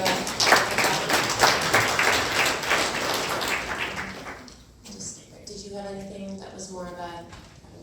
Alright. So stats were very helpful. Please clarify police stats regarding and responding to the drug overdoses and the deaths for this year. Please expand on the police emergency, the serious response to these situations, what staffing has been allocated. Thank you for this opportunity. We're playing mic share here. You should get your bike, you can ride by. Not yet. So that might be one of the games we do for increased presence, find Hillary on the bike, right? So it might be like, where's Waldo? Or the Segway. Or the Segway, yeah, sure. Okay, so, God, I got distracted there, it's been a long day. More knowing about the suicide. Oh yeah, okay, so last year I believe we had 5. Overdoses, I apologize, overdoses. We had 5 drug poisoning deaths, I believe, this last year.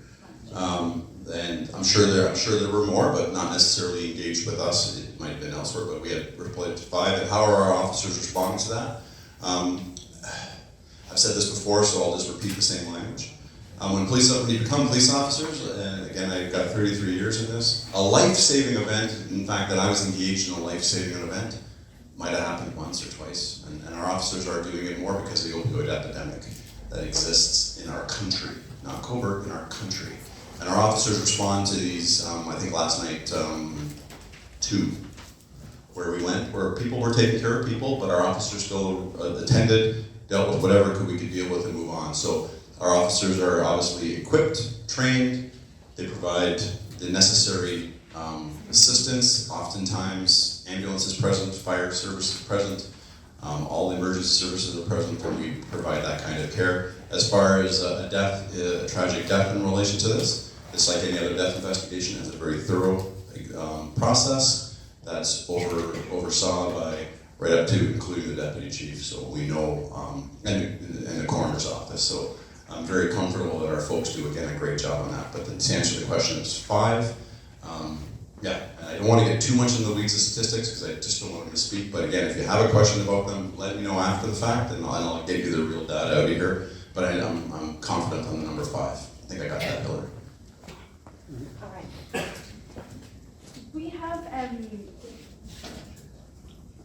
we're up to 10. Does anyone have the 5 to 10 range? Okay, we're gonna move on to 11 to 15.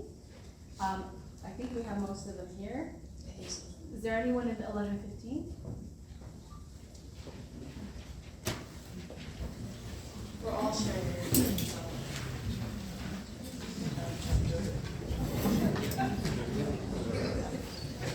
My name is Debbie Irwin. My husband and I own a business in the downtown core, 11 Charles Street, which is a division in Charles. And I'm looking for guidance as a business owner. You haven't heard from us before, so all of those statistics are a little bit out of whack, because I believe that people that look after their own properties aren't calling you. But we're not living in fear. We're getting tired.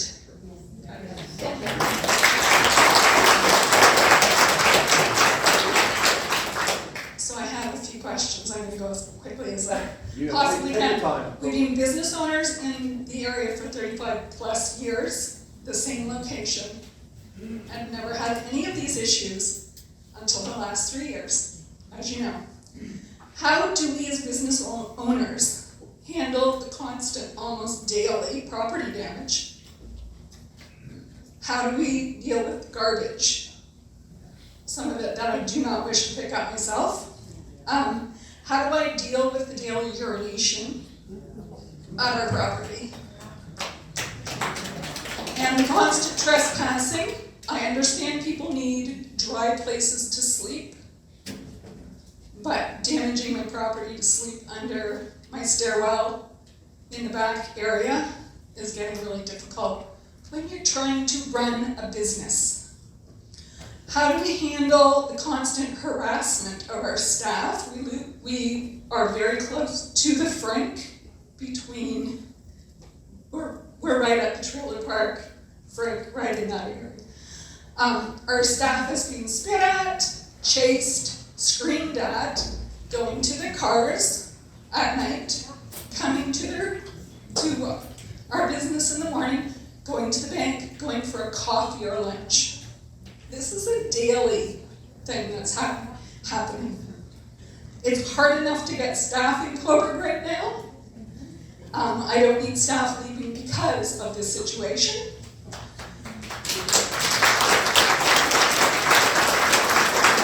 How do we as business owners handle random people who are needing help? And I understand that. I'm trying to run a medical facility. They think I'm doing mental health. I fix teeth. I don't fix anything else. How do we handle these people that want to squat in we're trying to keep a sterile environment. How do I do that? I mean, I have the health unit checking regularly. How do we keep a sterile environment when these people want to come use our bathroom, want to hang out in our area of business? That's my time, I'm sorry. How do I run a business in downtown Coburg under the present circumstances? Great question.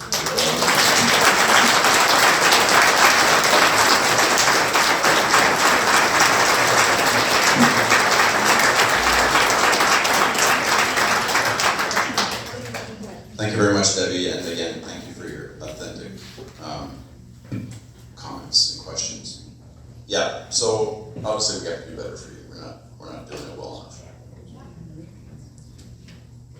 A lot of that is in us, though. A lot of it can be done by we heard it earlier, a lot of it can be done by our forecast or other community agencies who need to help here. Your staff should not ever feel they're unsafe walking to their car. Ken Prue reached out to me within the last week and a half, and we were able to action something very quickly with our auxiliaries and our specialists, and they did a great job very quickly. You're right, it's hard enough to get staff, I understand that. Again, my wife always cringes when I bring her up with these presentations, but some of you who shop or bank at a Scotiabank downtown may know Kathy, and she's always worked in downtown branches. When we were in Dalton, she always worked at the downtown branch, and she loves the variety that it brings. And she says the same thing, and the bank has repositioned parking for their staff, and they work with Dave Somerville to create, because of that. We have to do better. That's why we're here. Like, if I'm not living in isolation, I understand that there is some work that we need to do, but throwing uniforms aimlessly in spaces isn't necessarily going to provide the long-term solution when all of a sudden I have to deploy them elsewhere. For another reason. So, what I heard is people are damaging your stuff and they're harassing your staff. We must stop that. We must know who these people are, we must hold them accountable for their criminal behavior, and we will. People who are trespassing and who are leaving needles in garbage, okay, needles is harm reduction. We need to work with our health unit in Parn to create better needle depositories for used needles. We have partners in this room who can take that as a takeaway and challenge the health unit and challenge council, and there's counselors here to create a harm reduction strategy for safe disposal of needles. That isn't your property. And as far as people, again, urinating and trespassing on your property, we also have the crime prevention through environmental design. People do great work. We're all over downtown. Our auxiliaries do a fantastic job, and maybe there's something simple we can do to help you in your business in creating it as a less attractive space for this behavior to occur. What I'm telling you is others need to carry this load with me, and my team need to do a better job when we can.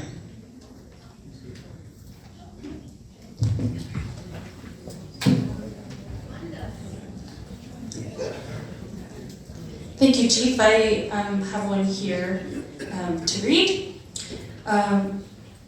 More of a comment with a bit of a question in there. Port Hope is only 10 kilometers from here. It has a much smaller police force, yet there doesn't seem to be a homeless or vagrant problem in the downtown. Perhaps the chief should find out how they have accomplished this and follow their lead. I've lived in Cobourg for 5 years, and the homeless problem is worse than it's ever been.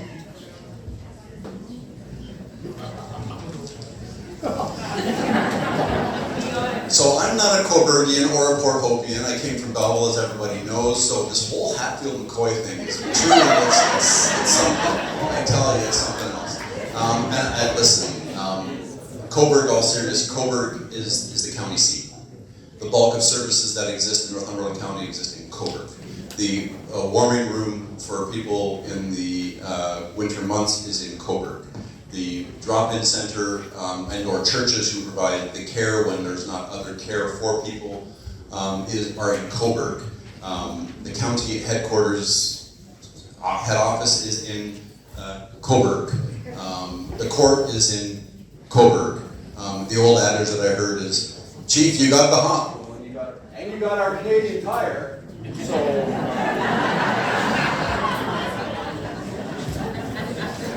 And Walmart. I got a free thanks to Jeff Walmart too. So at the end of the day, this is no different than when I came from Belleville. It was the Hastings County hub, but it's a much bigger county, very far north into Bancroft, North Hastings. And again, same issue. So when we talked about our police deployment models in Belleville, we always talk about our daytime population was 50,000, but our nighttime population was 50, but our daytime population was around 100. It's no different than Cobourg. It's the county seat, so the daytime population is probably triple what it is at night. So this is why it is. So the services are here, there exists the support here, the court, everything is here. That's why it's here. But Port Hope has homelessness as well. It's just not as pronounced or it's proportional. And right, they have a smaller police service. They have a great new chief. The ex-chief did a great job. I think I'm trying. And I don't know what the answer is to that.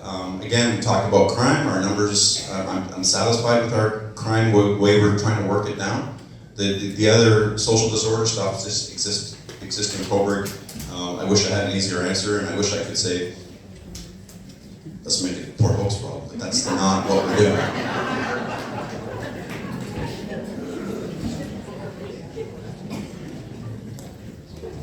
Thank you, Chief. I have the next ticket. First off, I want to say how good I felt when I was downtown this afternoon to see 2 police officers walking down King Street. Keep it up. Question. It's really, really nice writing.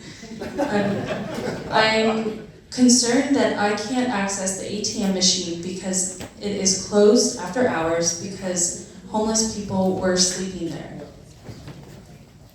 Question 2. You have given us stats, but what about specific examples as to what you have been doing? Question 3. This is more of a statement. I don't want to see injection sites or tents in the community.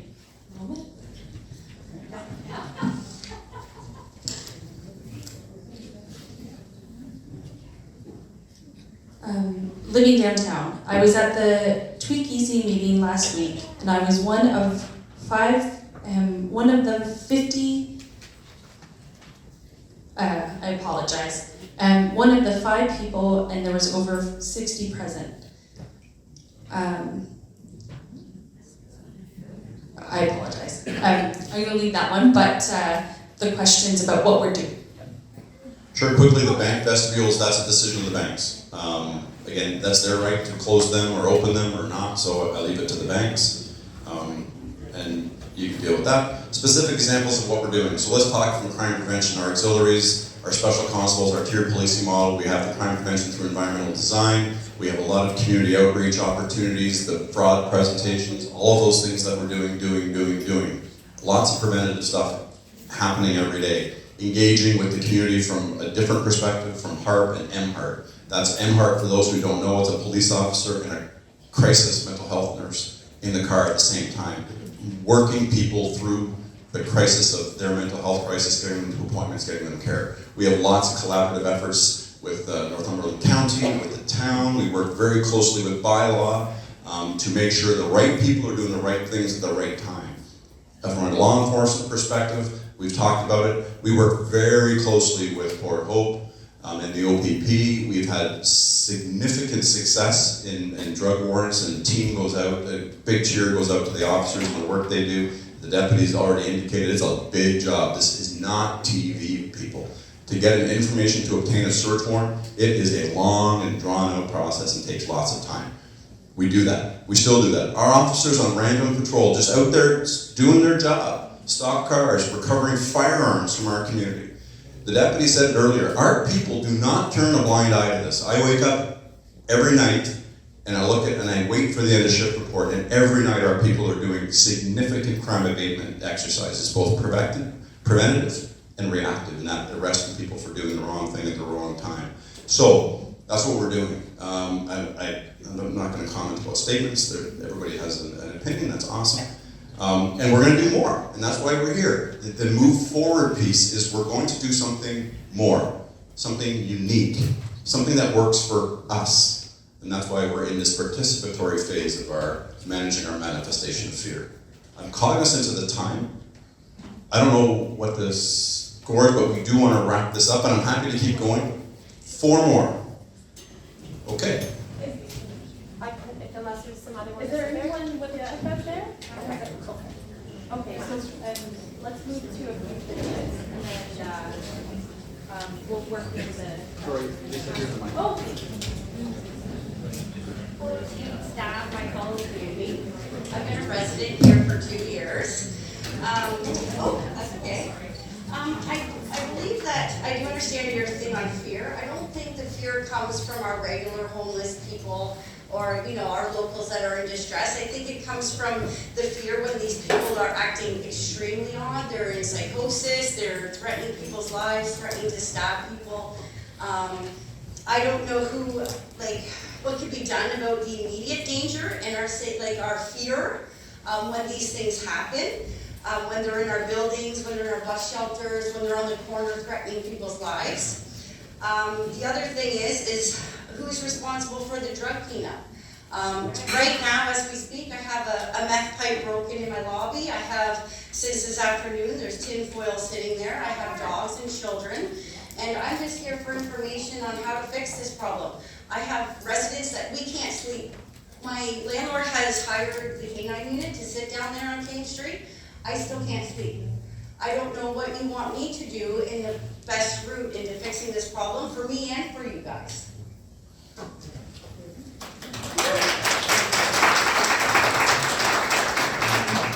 One thing we, Call farm, we do harm reduction cleanup anywhere, anytime you need it. can I repeat that for you? Call Parn, they do remediation and cleanup all the time. What's the phone number?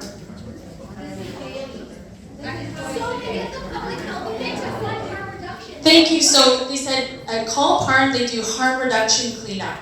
Is there a number? Grab it. Let me just answer one. Okay, I'm gonna pass back to Chief. While you're digging that number up, I'm just going to answer the mental health apprehensions question. So there is a question about people acting out, yelling and screaming, threatening, whatever.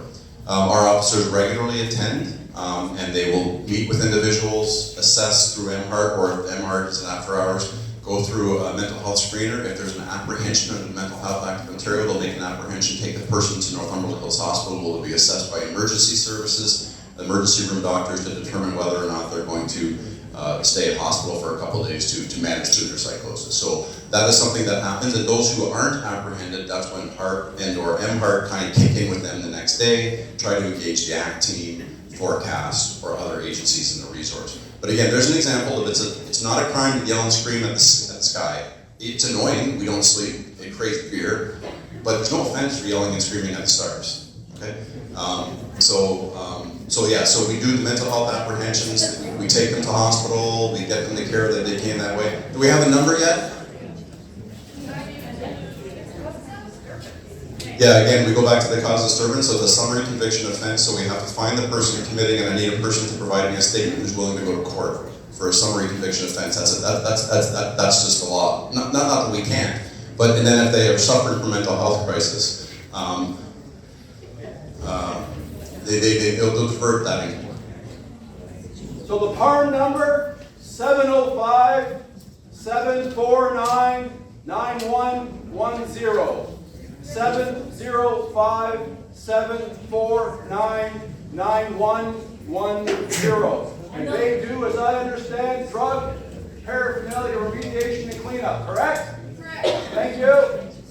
I'll also list anyone who needs it. And safe supply. I'll turn that off.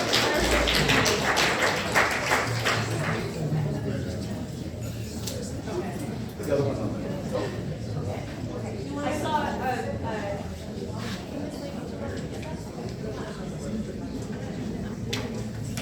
I'm sure. Good evening, my name is Jackie Knox, and I just want to say that I don't feel uneasy, I don't feel unnerved, I feel unsafe. I can't go for my early morning walks, I can't go to the bank, I can't use the washroom. I've changed my routes a number of times, they still seem to find me. I now carry a personal alarm. I should not have to do that. The other day I was followed into 3 different stores by the same person that was clearly out of control. I can't walk down Chapel Street. A young woman tried to push her way into my house. How come if I'm drunk and I'm walking down the street, I can be arrested? But if I'm drunk, intoxicated, doesn't seem to matter. What you allow is what will continue.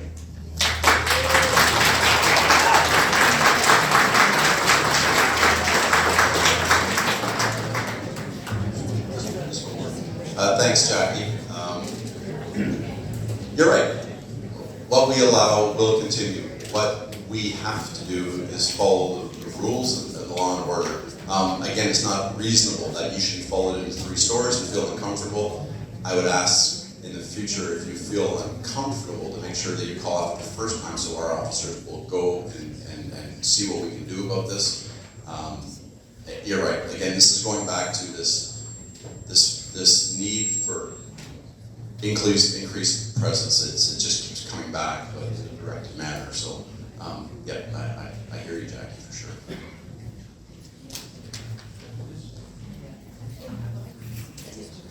I do have a couple more here, but I feel like there's a few with chips that really wanted to speak. So did you in the back have? Oh, sorry, you didn't have the chips, so Yeah, we're gonna just get gonna get the chips done first. Did you want me to, what we talked about? Did you want me to ask it? Absolutely, yeah. But I don't think I really got an answer on the red tent issue. I think it was mentioned the name of the group that is facilitating that. And what happens to the cleanup there in Victoria Park? My concern is there's dogs, there's kids, it's a public park, and like it's being used as a site for injection site. Like, I think we need to address that perhaps. Yep, absolutely, and I think it has been addressed. I know the town bylaw attended last Friday and they had them move along. I don't know what mess was left behind. I don't know. I would assume the town is really good about cleaning up other areas. I'm going to assume. I don't have the answer for you. I can get back to you if you want to speak to me afterwards. Give me a number. I'll give you a call back tomorrow morning and I'll seek that answer. But I would assume the town staff would have, once they were moved along, would have cleaned up if there was anything left behind. This health and safety thing, I mean. We have great town staff here. The town staff has been all sorts of trained on. On safe needle pickup, cleanup, our officers are all equipped with needle containers, both individual and bulk. We get them from the health unit. I know town staff. Just from their experience in dealing with them, because we do work with all town departments really closely, are all really well trained. Their unions are very engaged in the health and safety piece, and trust me, if there was anything that was against their health and safety conditions, I would hear from the CAO or from the Director of Legislative Services. We talk, it seems, regularly these days, so I would hear from them for sure. We do co-joint training with fire services and Parks and Recreation and Public Works, and so I know my joint health and safety committee keeps the act sharp, if you will. So I'm sure their units are no different. Is there anyone with a red chip that they picked up at the beginning? I have two parts to my question. I ended in a red chip. One of the questions was asked, but the other one wasn't. Okay, we're just gonna hustle through and the people who had. What's your second question, so we can. Offhand, You can't remember, very okay, short. I'm sorry, okay. It's written down. No, my memory's good. Oh, it's written down. Okay. So, It's written down? yeah, it's written down one. Yeah, so if there's no more red chips, we're gonna go through the people that submitted a written comment to myself and Hillary. I will put up the email where you can email if you have any more comments or questions that we weren't able to get to tonight, but we're gonna go through these first. Alright. So I have a few here. If I didn't answer yours, I apologize. It might be on one of the other ones. Yeah, no problem. I'm not sure if I've read it. So some of these are just comments. This one is, please elaborate on what is required to permanently shut down a known drug house, as in John and James Street and others.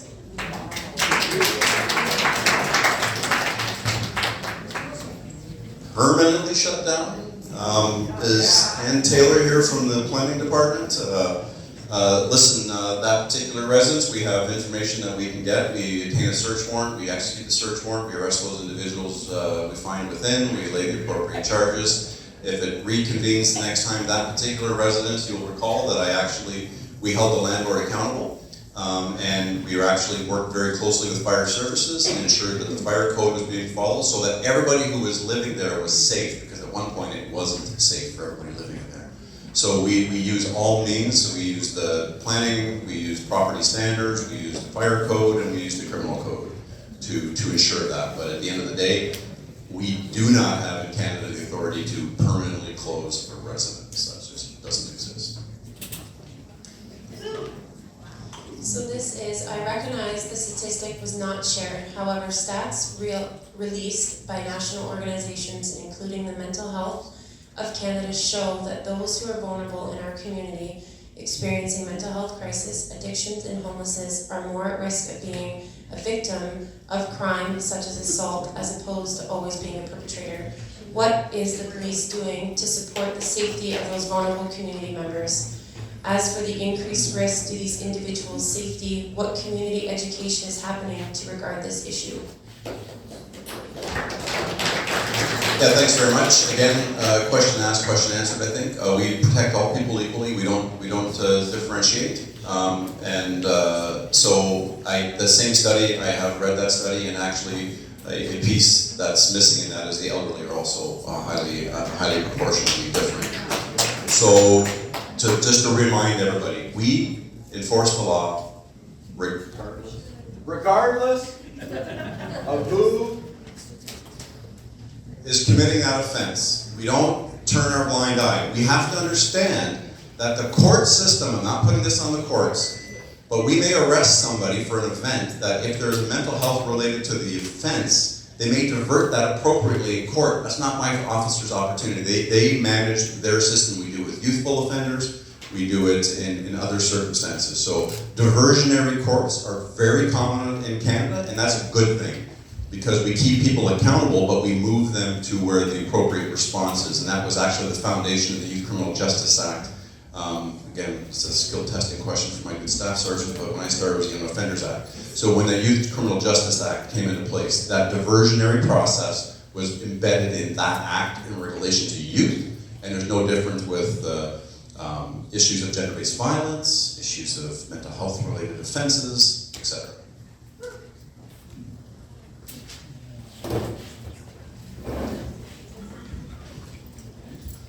So I have two more here. We hear all these stats about calls and experiences, and we heard a question about staff levels. What are you doing to support your staff and their safety and mental health to be able to stay healthy and actively working for our community and ensure that everyone is safe and respected? Let me just start with a round of applause for that question. So, I have the easiest job of all of the chiefs in Ontario, if not Canada. Because the people who work for me are just amazing people. They come to work every day, and the thing that you're feeling, the stress, the frustration you're feeling, trust me, they feel it every day. They don't want to be disabled to providing a solution for you. We do this job because it's a calling, it's not a job. We do this because it's the reason we serve. So what do we do? Get new microphones. We'll make a donation to the Lions Club, new microphones. That's what we'll do. So what we do, we have a very robust wellness program. It's ever evolving. The fire chief is here. We're just getting into some peer support systems combined with fire. Our team's wellness and health comes first. Our key people are receiving psychological treatment. The board's most recent negotiations with both associations were in definition a wellness first bargaining solution, Chair, if I can be so honest, and that included increased benefits for psychological health, that increased personal wellness days for part-time and full-time staff. The deputy comes to work every day and kicks my rear end to remember to say, hey chief, if you found somebody doing something right today. And that's the people we have, is great people here, so I get passionate about that. We got great people.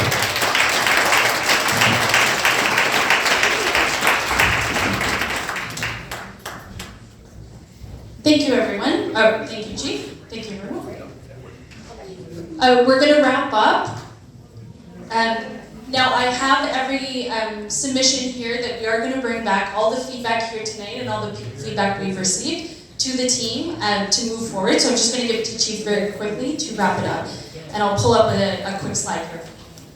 So the last thing I'll say, Scott knows me, I say this all the time, rank has its privileges. So as chief, I get to say thank you very much, first and foremost, for your coming out and giving us 820. Thank Chair for doing this and the commitment to this. Moving forward, we've heard a ton. We have to take this back. We have to disseminate what we can do. It's almost too soon for me to start talking about themes, other than we're going to work with our teams, and Cindy, I see her in the back. We're going to recognize the great work that we do and the people who assist us. We're going to look to leverage our partners. We're going to hold people accountable in our community. We're going to continue to arrest drug dealers. We're going to ensure that the right people are helping you make safe. We're going to ensure your businesses can thrive. And we're going to do it all by next Friday.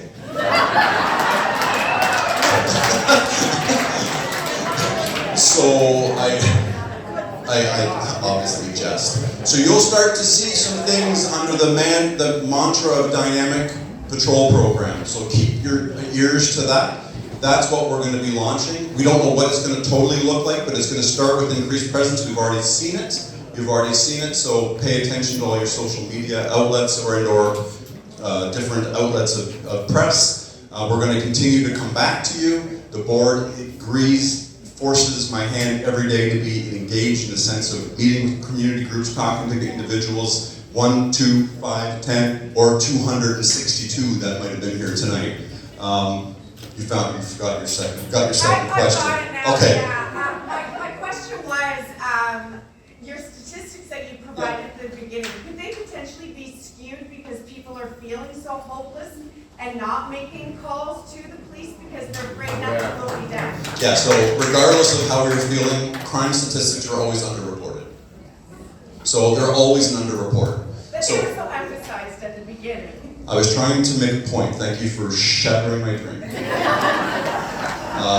They're emphasized for a reason. Those are stats. Those are the facts. That's what we had. Could they be worse? Sure, but they proportionally, they would be, I would argue, proportionally, if we had 100 more reports, ratio would say they would look much the same, just more of them. Fair? Maybe? Not fair. Okay, we'll disagree on it. That's fine. We don't have to agree all the time. But the point was safety and fear. We hear the fear. We're going to be present. We're going to listen. We're going to act. That's my promise for you tonight. I think I'm going to answer some questions to the media. I'm going to stay here as long as we can. Teresa, hello. I see you there. We read your question. I'm not sure if you were here. I'm not sure, but we read your question. Ron, always nice to see you. If you want to ask me a question, I'm going to hang around, but I got to do the media thing first. Sorry, Teresa. Go ahead. Was there an answer to my question? No. Yeah, I'll call you later. No.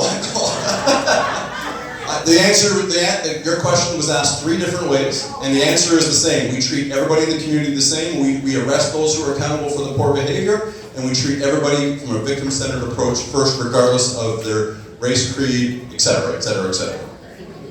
We're done. Teresa, come and talk to me afterwards. Thanks very much, everybody.